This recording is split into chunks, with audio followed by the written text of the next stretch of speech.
जय जय कुमार बेहरा पूर्वतन समिति सभा हलदीटिया पंचायत। हाँ यहाँ द्वितीय बन्या बहुत कष्ट लोक जीवन यापन करुँच दैनंदिन जो प्रकार असुविधा कहीहब ना विशेष करके गाई गोरु छेली मेंढा गृहपालित पशु एवं जीवन यात्रा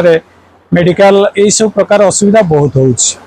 देखो रिलीफ कोड अनुजाई सरकार जी प्रोत्साहन रहा कथा भावुँ ठीक रही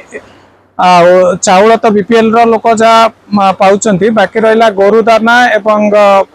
चूड़ा गुड़ जहाँ जी सरकार कोड अनुजाई ठीक अच्छी किंतु विशेष करके हम धन्यवाद देवु ये अंचल बाहर जो मैंने साहाय्य सहानुभूति करुँच जहाँ फल आम अनुभव करुँ आम पंचायतर समस्त जो बन्या विक्टिम माने उपास रहूना यथेष्ट रंधा खाद्य बेसरकारी भाव बहुत सुंदर खाद्य प्रस्तुत कर दौरान एवं सुखिला खाद्य दौरान नित्य व्यवहार जिनस जहाँ सबू जहाँ प्रशंसा कले आम बेसरकारी भाव से आसिक सहायता पहुँच हाँ गाई माने रहिले गाई माने आमर सेमती सहृदय संस्था व्यक्ति माने छण पूरा पठाउछन्ती एठिकी आउ बाकी दाना पठाउछन्ती आ सरकार दाना तृतीय थर पहुँच सारी बहुत ना जहाँ भी लोकंर 25% सरकार दाना साहाय्य करुचे चाष जमी कथा कहतु नहीं चाष तो उजुड़ी जाए खाली चाष नुह आपंकर दिन मजुरिया लोकंर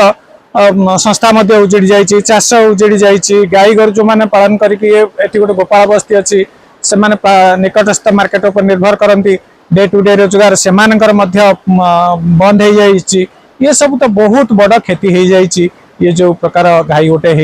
हाँ शुणु यहाँ तो सारा बिंझारपुर सारा ओडिशा अवगत होता गोटे कृत्रिम घाई सृष्टि कराई बन्या कराई आउ इन्फ्रास्ट्रक्चर आदौ ना कहले चले तेणु ये जो मनुष्यकृत घाई हबार ये नाला कौन से परिस्थिति हबार नाला घाई आज तो हो सारी कर सारी मरामती कार्य जिते रापिडली हवा कथा हो पारा नहीं तार तत्वावधान ठीक रही पारा नहीं कंसर्न डिपार्टमेंट से जमा आग्रह देखलानी एवं जो टेक्निक रे से गाईटा बंद करने कथा करें नहीं तेणु ये क्षेत्र में तो मैनेजमेंट सरकार कह भल है इरिगेशन डिपार्टमेंट संपूर्ण अवहेला ये आज नुह दीर्घ दिन धरी अवहेला इरिगेशन डिपार्टमेंट यहाँ गोटे चारण भूमि बोली कहि ड्रेनेज डिपार्टमेंट यहाँ गोटे चारण भूमि बोली कहि यहाँ दीर्घ दिन यहाँ गोटे रोजगार करिवार सेमानकर अभिप्राय सब बेले रही है ड्रेनेज सिस्टम ठीक ना कि इरिगेशन विशेष करके नावबंगी ठार हल्दीटिया भितर इरिगेशन बोला यहाँ गोटे छाड़ी दियंती जहाँ किसी हो जाऊ जो न हो पारा से जेकोसी जरिया कि तार फायदा नवा चाहे हाँ पानी से जो इरिगेशन डिपार्टमेंट जदि बंध ठीक से बांधि था यथेष्ट समय थिला बंध बांधापी एवं तांकर जो टेक्निक रे से बंध करने कथा से न करके अननेसेसरी डिले कले तो डिपार्टमेंट ए संपूर्ण था डिपार्टमेंट परोक्ष सरकार ही चलाउछन्ति ना।